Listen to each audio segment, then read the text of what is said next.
যারা ঝিঙে খেতে পছন্দ করেন না আমি তাদেরকেই অনুরোধ করব যেন এই রেসিপিটা একবার হলেও বাড়িতে বানিয়ে খান। তারপর আমাকে জানাবেন খেতে কেমন হয়েছিল। আমি কথা দিয়ে বলতে পারি আপনিও ঝিঙের প্রেমে পড়তে বাধ্য হবেন। এই রেসিপিটা খেতে এতটাই টেস্টি হয়। আমিও কিন্তু ঝিঙে খেতে সেরকম একটা পছন্দ করি না, তবে এই রান্নাটা খেতে এতটাই সুস্বাদু যে গরম ভাতের সাথে আর কিচ্ছুটি লাগবে না, এক পদেই হবে প্লেট খালি। তো নমস্কার বন্ধুরা, স্বাদবাহারের পক্ষ থেকে আপনাদের সবাইকে জানাই অনেক অনেক স্বাগত। কয়েকদিন ধরেই ফ্রিজে এই 3টে ঝিঙে পড়ে পড়ে শুকনো হচ্ছিল, তাই ভাবলাম এটা দিয়ে কিছু একটা রেসিপি বানিয়ে নেওয়া যাক। প্রথমেই ঝিঙেগুলো ভালো করে খোসা ছাড়িয়ে ধুয়ে পরিষ্কার করে নিয়েছি। এবার ছোট ছোট টুকরো করে কেটে নেব। ঝিঙে কিন্তু সেদ্ধ হতে এমনিতেই বেশি সময় লাগে না, তাই যেমন মন চায় সেই অনুযায়ী কেটে নিলেই হবে।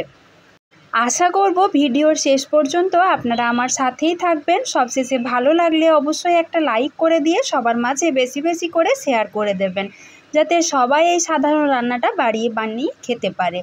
সবার প্রথমে একটা কড়াই বসিয়ে দিয়েছি, তাতে দিয়ে দিয়েছি 2 চামচ মতো সর্ষের তেল আর কয়েকটা নুন হলুদ মাখিয়ে রাখা চিংড়ি মাছ দিয়ে দিয়েছি।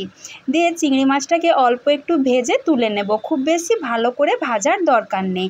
আবারও অল্প পরিমাণে একটু সর্ষের তেল দিয়ে দিলাম আর তাতে দিয়ে দিচ্ছি 5-6টা মতো রসুন কোয়া। রসুনটা অল্প একটু ভেজে নেওয়া হয়ে গেলে দিয়ে দিচ্ছি একটা বড় সাইজের পেঁয়াজ কুচি আর দিয়েছি 4-5টা মতো কাঁচা লঙ্কা।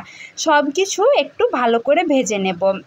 এই রান্নাটাতে কিন্তু চিংড়ি মাছটা অবশ্যই দেবেন, তবে কুচো চিংড়ি দিলেও হবে বা এর থেকে একটু বড় সাইজের চিংড়ি দিলেও হবে, তবে চিংড়িটা কিন্তু অবশ্যই দিতে হবে আর একটু বেশি করে দিলে রান্নাটার স্বাদ বেশি ভালো লাগে। এবার পেঁয়াজ আর রসুন কাঁচা লঙ্কাটা ভেজে নেওয়া হয়ে গেলে যে ঝিঙেগুলো কেটে রেখেছিলাম সেইগুলো ওই কড়াতে অল্প একটু নেড়ে চেড়ে নেব। এই সময় কিন্তু নুন দেবার দরকার নেই, তাহলে কিন্তু ঝিঙে থেকে জল বেরিয়ে যাবে আর ভাজা যাবে না। 3-4 মিনিট মতো ঝিঙেগুলো একটু নেড়ে চেড়ে ভেজে নিয়েছি। তারপর গ্যাসের ফ্লেমটা বন্ধ করে সব কিছু একটু ঠান্ডা করে নিয়েছি। ভালো করে ঠান্ডা হয়ে গেলে সব কিছু একটা মিক্সিং জারে দিয়ে দিচ্ছি। পুরোপুরি কিন্তু সব কিছু ঠান্ডা হলেই তবে এই কাজটা করবেন। এবার মিহি করে বেটে নিচ্ছি। এই সময় কিন্তু জল দেওয়া যাবে না, যদি খুবই বাটতে অসুবিধা হয় তাহলে খুব সামান্য পরিমাণে একটু দেবেন। এবার আবারও ওই কড়াতে দিয়ে দিচ্ছি 2.5 চামচ থেকে 3 চামচ মতো সর্ষের তেল। এই সময় তেলের পরিমাণটা একটু বেশি লাগবে। তেলটা গরম হয়ে গেলে দিয়ে দিচ্ছি অল্প পরিমাণে একটু কালো জিরে আর দিয়ে দিচ্ছি একটা শুকনো লঙ্কা। ফোড়নটা ভালো করে ভাজা হয়ে গেলে আগের থেকে যে মিশ্রণটা তৈরি করে রেখেছিলাম সেটাও কড়াতে ঢেলে দিচ্ছি। এতক্ষণে আশা করি আপনাদের বুঝতে আর বাকি নেই আমি আজকে কি বানাচ্ছি। ঠিকই ধরেছেন বন্ধুরা, আমি আজকে বানাচ্ছি ঝিঙে আর চিংড়ি মাছ দিয়ে ভর্তা। এটা খেতে যে গরম ভাতে কী দুর্দান্ত লাগে তা আপনারা বানিয়ে না খেলে বুঝতেই পারবেন না। এখন আমি দিয়ে দিচ্ছি ঝিঙের সাথে স্বাদ মতো লবণ আর দিয়ে দেবো সামান্য একটু জিরের গুঁড়ো, একটু হলুদ গুঁড়ো আর দিচ্ছি অল্প পরিমাণ একটু লঙ্কার গুঁড়ো, কেননা ভর্তাটাতে কিন্তু কাঁচা লঙ্কার ঝালটাই বেশি হলে ভালো লাগে, গুঁড়ো লঙ্কার ঝাল বেশি ভালো লাগে না। এবার গ্যাসের ফ্লেমটা মিডিয়ামে রেখে অনবরত নেড়ে চেড়ে মিশ্রণটাকে শুকনো করে নিতে হবে। এই কাজটা কিন্তু একটু সময় নিয়ে ধৈর্য ধরে ভালোভাবে করতে হবে। যত ভালো করে মিশ্রণটা ভাজা ভাজা হবে ততই কিন্তু খেতে বেশি ভালো লাগবে।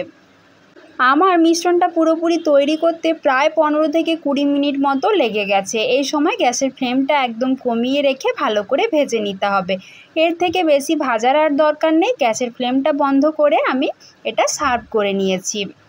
তো আমার যে সকল দর্শক বন্ধুরা ঝিঙে খেতে পছন্দ করেন তারা তো অবশ্যই রেসিপিটা একবার বানিয়ে দেখবেনই, আর যারা পছন্দ করেন না তাদেরকেও আমি অনুরোধ করব অবশ্যই একবার এই রান্নাটা বাড়িতে বানিয়ে দেখবেন, তারপর জানাবেন খেতে কেমন হয়েছিল। গরম ভাতে এই রান্নাটি থাকলে আর কোনো কিছুই লাগবে না।